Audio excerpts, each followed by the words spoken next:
नमस्कार दोस्तों, स्वागत करता हूं आपका एक नई वीडियो के साथ। इस वीडियो में हम लोग Orient green power company limited stock का टेक्निकल प्लस फंडामेंटल एनालिसिस करने जा रहे हैं, जिसका भाव अभी 23 रुपए के करीब है और आज 1% की ज़्यादा तेजी के साथ क्लोज हुआ है।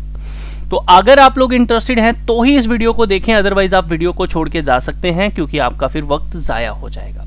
इसी के साथ मैं बता दूं कि आज मैंने एक स्विंग स्टॉक उठाया है और वो टेलीग्राम एनालिस्ट साजन पे हमने अपडेट कर दिया है। जो लोग देखना चाहते हैं बिल्कुल फ्री ऑफ कॉस्ट मेरी पोजीशन वहां पे जाके देख सकते हैं और मेरे साथ ट्रेड करना चाहें तो कर सकते हैं बिल्कुल फ्री ऑफ कॉस्ट। अब बात करते हैं यहाँ पर Orient green power company limited की। तो सबसे पहले हम लोग ये समझेंगे कि आखिर फंडामेंटली ये कंपनी स्ट्रांग कितनी है। तो इसके रेवेन्यू को जब मैंने कंसोलिडेशन बेसिस पे देखा तो अच्छा खासा करोड़ों में रेवेन्यू है और रेवेन्यू पिछले कुछ सालों में देखूं तो 250 करोड़ के ऊपर ही रहा है और ऊपर खाबर थोड़ा ऊपर नीचे होता रहता है, इस बात का ध्यान रखिएगा। फिर भी एक सस्टेन करता हुआ कहीं ना कहीं इनका रेवेन्यू है, ये बात मुझे बड़ी अच्छी लगी। नेट प्रॉफिट की जब मैंने इसको देखा तो मुझे ये देखने को मिला कि कंपनी प्रॉफिट में आ चुकी है। 35 करोड़ के 46 करोड़ के 2022 में इन्होंने प्रॉफिट किया और नेट प्रॉफिट ही 35 करोड़ का 2023 में किया। तो ये बहुत अच्छी बात एक और मुझे इसके अंदर दिखी और आपको भी दिख रही होगी। इसी के साथ मेरे को जो सबसे अच्छा पॉइंट दिख रहा है वो है डेप्ट टू इक्विटी रेशियो। इस कंपनी के ऊपर 2.81 गुना का कर्जा था। याद रखिए ये इतने गुना है, मतलब इतनी इनके पास पैसा नहीं है। समझ लीजिए अगर 1 रुपया इनके पास है तो इन्होंने 3 रुपये का कर्जा लेके रखा हुआ था। ठीक है, तो यहाँ पर आप देख सकते हो कि ये 3 रुपये का कर्जा ये कहाँ तक लेके आ गए हैं, ये 2 रुपये तक लेके आ गए हैं। तो ये करोड़ों की बात है, ये सिर्फ मैंने आपको नंबर्स बोल के दिखाए हैं, 2 रुपये 3 रुपये, ठीक है, लेकिन ये करोड़ों की बात हो रही है। तो ये बहुत अच्छी बात है कि ये कंपनी अपना कर्जा खत्म कर रही है, इस बात को ध्यान रखिएगा। इसी के साथ इस कंपनी की इनकम स्टेटमेंट को जब मैंने देखने की कोशिश की और सेल्स को मैंने देखने की कोशिश की तो मुझे ये देखने को मिला कि इनकी सेल्स अगर मार्च से हम देखें तो 44 करोड़ की थी, जून में यहाँ पर 78 करोड़ की थी और सितंबर में 122 करोड़ इंक्रीज हो रही है। दिसंबर 2022 में तो 28 करोड़ की थी, सितंबर में तो चलो ज़्यादा होती ही है, वो हमें देखने को मिला। इसी के साथ चलिए एनुअली बेसिस पे भी देख लेते हैं कि अभी तक एक लास्ट क्वार्टर हमारा बचा हुआ है, उसको छोड़कर अगर आप टोटल सेल देखते हैं तो 258 करोड़ की है। यानी कि इस साल भी ये कंपनी 300 करोड़ से ज़्यादा का टर्नओवर करने वाली है। अदर इनकम देखिए 31 करोड़ की है, टोटल इनकम 290 करोड़ की है 2023 में। टोटल खर्चा 146 करोड़ का रहा, ठीक है, और टैक्स यहाँ पे 0 है और नेट प्रॉफिट 35 करोड़ का हमें देखने को मिल रहा है इस कंपनी का, इस बात का ध्यान रखिएगा। ठीक है, तो बहुत अच्छा टर्नओवर है, बहुत अच्छा प्रॉफिट है।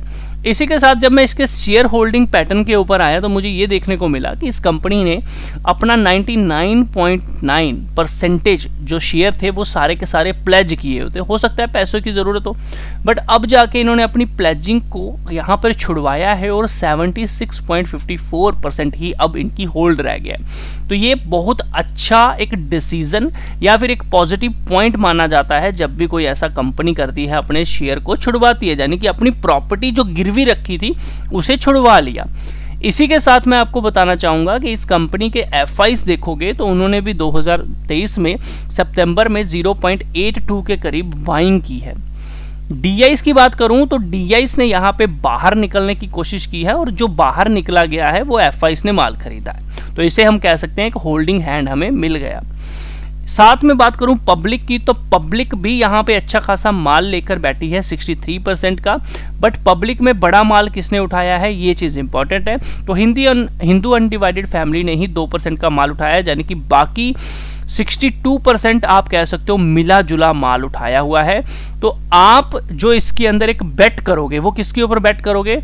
एक तो करोगे एफआईस के ऊपर जो माल उठाया हुआ है, जो मैंने आपको बताया अभी 0.82 का, वो अभी अपडेट नहीं है, हो जाएगा। लेकिन दूसरी आप बेट कर सकते हो डीआईस की होल्डिंग। डीआईस की होल्डिंग में देखिए life insurance corporation of India के पास 1.58% का माल है और सिरी इंफ्रास्ट्रक्चर फाइनेंस लिमिटेड के पास 1.11% का माल है, यानी कि 2.5% से ज़्यादा 2.7% का माल तो इन्होंने भी उठा के रखा है। तो 32% का माल प्रमोटर के पास है, 2.70% डीआईस के पास है और पब्लिक के पास बाकी है, तो चलो उसको तो हम नहीं इतना करेंगे। तो आप ये कह सकते हो कि नियर अराउंड 40% का माल तो बड़े प्लेयर्स के पास है। तो अगर आप लोग DIs यानी कि लाइफ इंश्योरेंस कॉर्पोरेशन SRI के साथ जाना चाहते हो तो आप सोचिएगा ज़रूर, इसके ऊपर विचार ज़रूर करिएगा एंड FIs के साथ, ठीक है। तो मेरे को जो पॉजिटिव पॉइंट प्रमोटर होल्डिंग में दिखा वो ये दिखा कि इन्होंने अपनी प्लेज को छुड़वाया है, दूसरा FIs ने माल उठाया है, तीसरा DIs में लाइफ इंश्योरेंस यानी कि LIC बैठी हुई है। तो यानी कि कुछ तो रिसर्च करके आए होंगे ये लोग भी। तीसरी एक बात बता दूं कि इसमें म्यूचुअल फंड नहीं है, तो ये थोड़ा ध्यान रखिएगा कि म्यूचुअल फंड की रडार पे अभी तक ये स्टॉक नहीं आया है, ठीक है। अब हम चलते हैं इसके बैलेंस शीट में और बैलेंस शीट के अंदर समझने की कोशिश करते हैं पूरी कहानी।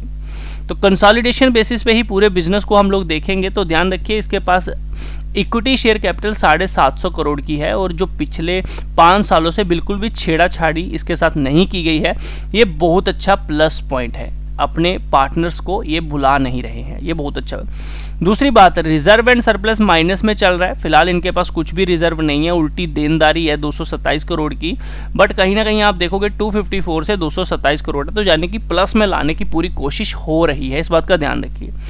इसके अंदर मेरे को एक और बहुत अच्छा पॉइंट देखने को मिला कि इन्होंने अपना कर्जा खत्म किया, जो कि मैंने पहले भी बात की।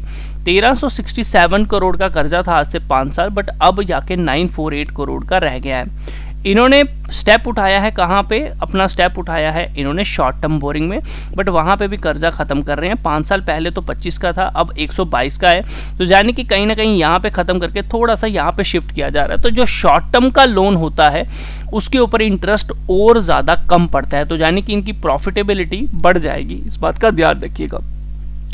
नीचे की तरफ चलते हैं और यहाँ पे हम देखने की कोशिश करते हैं कि इनके पास अभी भी पैसा 112 करोड़ का आने वाला है। ये बिजनेस कर रहे हैं, ये पैसा इनके पास आएगा। इन्वेंट्री भी है 4.55 करोड़ की और कैश भी है कुछ 12 करोड़ का, तो ये ध्यान रखिएगा। अदर करंट एसेट भी हैं 85 करोड़ के, तो अच्छा खासा यहाँ पर कैश तो इनके पास है ही 12 करोड़ का, और जो पैसा ये भी आना है तो ये भी आप कैश में ही कह सकते हो।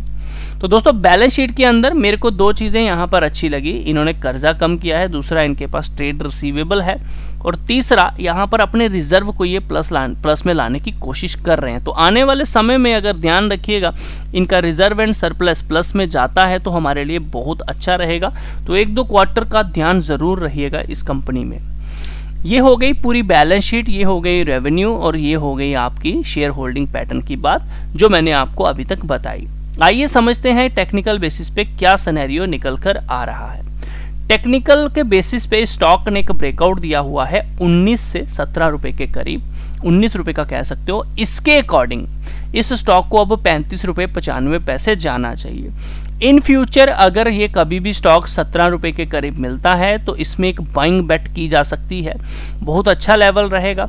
उस केस में आप अपना स्टॉप लॉस रखोगे ये 50 पीरियड मूविंग एवरेज, ध्यान रखिएगा ये 50 पीरियड मूविंग एवरेज के जब तक मंथली बेसिस पे ऊपर है इसमें घबराने की ज़रूरत नहीं है। आप मान के चलिए आपको 35 रुपये 95 पैसे का टारगेट मिलेगा। बट जिस दिन भी ये 50 पीरियड मूविंग एवरेज के नीचे जाके 2 रेड कैंडल आपकी मंथली बेसिस पे क्लोज कर गया तो समझ लीजिए फिर ये आपका 35 रुपये 95 पैसे तो नहीं आएगा, नीचे की तरफ भैया आपकी लंका लगाने के लिए ये ज़रूर जा रहा है। तो इसमें एक स्टॉप लॉस बनेगा 50 पीरियड मूविंग एवरेज, जो कि अभी तो 10 रुपये निकल कर आ रहा है, यानी कि हाफ 50%। क्या आप इस लेवल पे 50% स्टॉप लॉस ले सकते हैं अपनी पूरी कैपिटल इसमें लगा के? अगर लगा सकते हैं तो लगा लो, नहीं ले सकते तो फिर क्या करना है चलिए आपके साथ वो भी डिस्कस करता हूँ। ध्यान से समझना, एक स्टॉक किसी टेक्निकल को जो फॉलो करता है तो प्रॉपर तरीके से फॉलो करता है। देखिए इसने इस लेवल को, मैं आपको ध्यान रखना 17 रुपये का लेवल क्यों इंपॉर्टेंट बताया, क्योंकि ये लेवल बड़ी बार टेस्ट हुआ था। देखिए जब ये ऊपर से नीचे की तरफ आया था यहाँ पे एक सपोर्ट लेने की कोशिश की बट फेल हो गई, नीचे चला गया। फिर ऊपर की तरफ गया, ये रेजिस्टेंस बन गया, फेल हो गया। फिर ऊपर की तरफ गया, रेजिस्टेंस बना, फेल हो गया। फिर यहाँ पे आया, थोड़ा सा ऊपर गया लेकिन फेल हो गया। फिर ऊपर गया, फिर फेल, फिर ऊपर गया, फिर फेल। यहाँ पे आप देख सकते हो ये 19 रुपये से 17 का लेवल बहुत इंपॉर्टेंट लेवल था। फिर एक बार ये यहाँ पर गया 17, फिर फेल हो गया। फिर एक बार इसके ऊपर क्लोजिंग करने की कोशिश की, फिर फेल हो गया। बट इस बार इसने प्रॉपर एक कैंडल ग्रीन क्लोज दी है और उसके ऊपर 2-3 कैंडल्स ग्रीन क्लोजिंग करने की कोशिश की। हाँ ये विक वाली कैंडल है थोड़ी सी रिस्की, बट कहीं ना कहीं इसके अंदर क्लोजिंग कर रहा है। तो इसका मतलब अब ये 17 रुपये का लेवल आपका बन जाएगा सपोर्ट का। तो इन फ्यूचर इसीलिए मैंने कहा अगर यहाँ कहीं भी मिलता है तो आपको इसके अंदर एक बेट ज़रूर करनी चाहिए। और यहाँ से एक ऊपर की तरफ 35 रुपये का टारगेट बनेगा, यानी कि 17 + 17 कितने हो गए 34। तो यहाँ से आपका 50% का एक टारगेट बनता है और यहाँ पे अगर आप 17 रुपये के करीब इसमें 10 रुपये का स्टॉप लॉस डालोगे ना, वो चल जाएगा। क्योंकि आप उस टाइम पे ये कह सकते हो कि भैया मैंने थोड़ा बड़ा स्टॉप लॉस ले लिया, क्योंकि पेनी स्टॉक है तो इतना रिस्क तो आपको लेना पड़ेगा इसके अंदर। लेकिन जो लोग बिल्कुल छोटा सा स्टॉप लॉस लेना चाहते हैं, मैं उनको बोलूँगा प्लीज़ दूर रहिए स्टॉक में। और दूसरी बात, इस स्टॉक में ज़्यादा भरोसा नहीं करना है। अगर आप 1 लाख इसमें लगाना चाहते थे, आपके पास 1 लाख फ्री पड़े हैं, तो मैं कहूँगा 10,000 का माल उठा के छोड़ दीजिए और बाकी थोड़ा सा वेट करिए, 17 रुपये के करीब मिल जाए तो 10,000 और लगा दीजिए। तो इससे 20,000 से ज़्यादा इसमें लगाने की ज़रूरत नहीं है। ऊपर की तरफ निकलता है 35 रुपये 95 पैसे, तो बहुत अच्छा होगा। फिलहाल के लिए उसी तरफ जाने की इसकी पूरी कोशिश यहाँ पर मुझे दिख रही है। बाकी इन फ्यूचर अगर इसके रिजर्व एंड सरप्लस सुधरते हैं तो ध्यान रखिए बिजनेस मॉडल इसका बड़ा अच्छा है। सुज़लोन एनर्जी की तरह ये भी विंड पावर में काम करता है और 402 कुछ 450 के करीब मेगावाट की ये जो है सप्लाई है वो दे रहा है और इसका एम 1000 वाट के करीब का है। इस बात का ध्यान रखें कि यूरोप में भी ये काम कर रहे हैं बहुत सारी कंट्रीज़ में, और हमारे इंडिया में तो ये काफ़ी अच्छी स्टेट्स में काम कर रहे हैं। इस बात का ध्यान रखिएगा। तो बिजनेस मॉडल इनका अच्छा है, फ्यूचर अच्छा हो सकता है अगर रेवेन्यू थोड़ा सा सुधारें और अपने जो इनके बोरिंग है, जो कर्जा है, अगर उसमें सुधार आपको देखने को मिले तो फिर आप 35 रुपये को छोड़कर ऊपर की तरफ एक बड़े टारगेट आने वाले समय में आप लेके चलिए कि भैया ये जो अगर आप 10 साल के लिए इसमें रखते हैं तो ज़्यादा ना सही तो ये स्टॉक यहाँ से 57-60 रुपये के टारगेट तो आपको दे ही देगा 2030 तक। ठीक है, बाकी किस्मत की बात है, चलने को आए तो बड़ा अच्छा भी चल सकता है। अगर जिस तरह से ये यहाँ से लेके यहाँ तक इसने एक कंसोलिडेशन पीरियड दिया है, ठीक है ना, क्योंकि यहाँ तक इसने कंसोलिडेशन पीरियड दिया है 147 बार, तो आप अगर 147 बार ही मंथली बेसिस पे आप ऊपर की तरफ लेके चलें तो वो भी हो सकता है अपने हाई को भी 48 को ये क्रॉस कर ले, इसमें कोई दिक्कत ना आए। ठीक है, इस बात का ध्यान रखिए।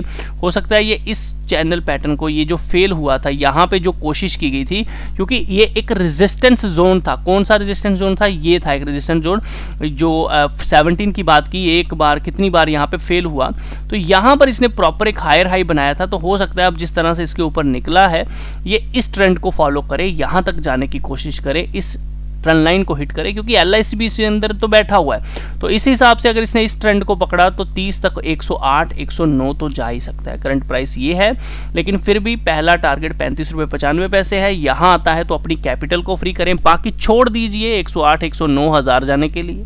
ठीक है, लेकिन अपनी कैपिटल को किस लेवल पे फ्री करना है? 35 रुपये 95 पैसे।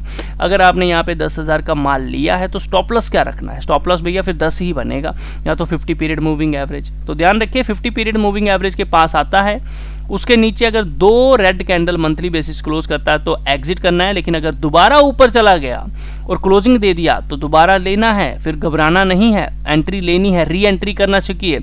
अपना पहला लॉस सबसे छोटा लॉस होता है, इस बात का ध्यान रखिए। तो एग्जिट करने के टाइम भी भागना है, प्रॉफिट के टाइम पे वेट करना है, ध्यान रखिएगा। दोस्तों, ट्रेड लेने से पहले एक बार अपने फाइनेंशियल एडवाइजर से जरूर पूछिए, क्योंकि रिस्क आप सबका है। इसी तरह की और वीडियोस पाने के लिए आप चैनल को सब्सक्राइब कर सकते हैं, और अगर आपको इसका चार्ट चाहिए तो भैया डिस्क्रिप्शन में लिंक दिया है, ज़रूर आप डाउनलोड कर सकते हैं। मिलता हूं आपके साथ नेक्स्ट वीडियो में। हमारे नए चैनल को भी जरूर फॉलो कीजिए, मनी मेकर RS को, जिसका लिंक वीडियो के डिस्क्रिप्शन में है। इसके अंदर आप टेक्निकल सीख सकते हैं। मिलता हूं नेक्स्ट वीडियो में, तब तक के लिए अपना ख्याल रखिए। ट्रेड लेने से पहले एक बार अपने फाइनेंशियल एडवाइजर से जरूर पूछिए, क्योंकि रिस्क आप सब